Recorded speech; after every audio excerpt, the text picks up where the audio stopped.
Chapter 9. That the form of man was framed to serve as an instrument for the use of reason.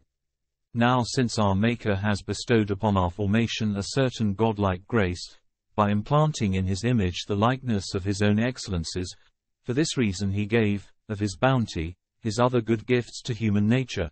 But mind and reason we cannot strictly say that he gave, but that he imparted them, adding to the image the proper adornment of his own nature.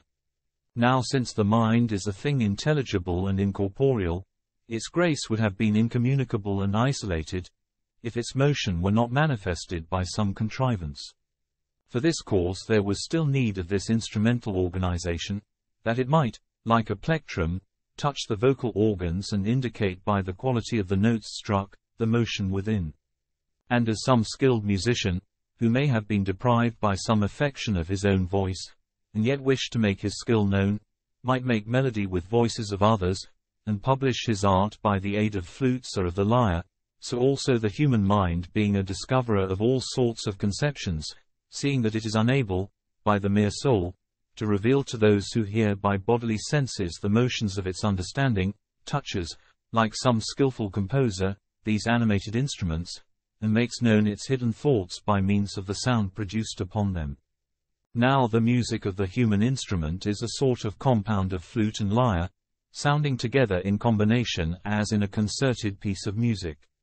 For the breath,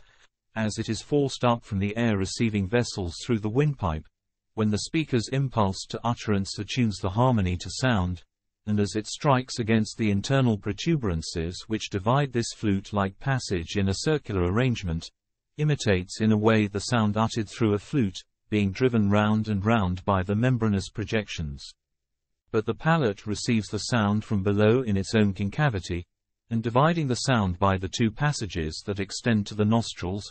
and by the cartilages about the perforated bone, as it were by some scaly protuberance, makes its resonance louder,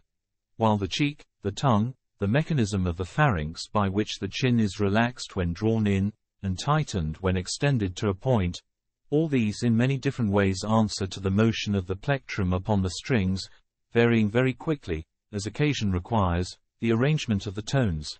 and the opening and closing of the lips has the same effect as players produce when they check the breath of the flute with their fingers according to the measure of the tune.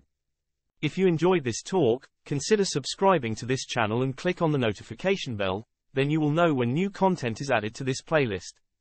Thank you for listening, and have a blessed day.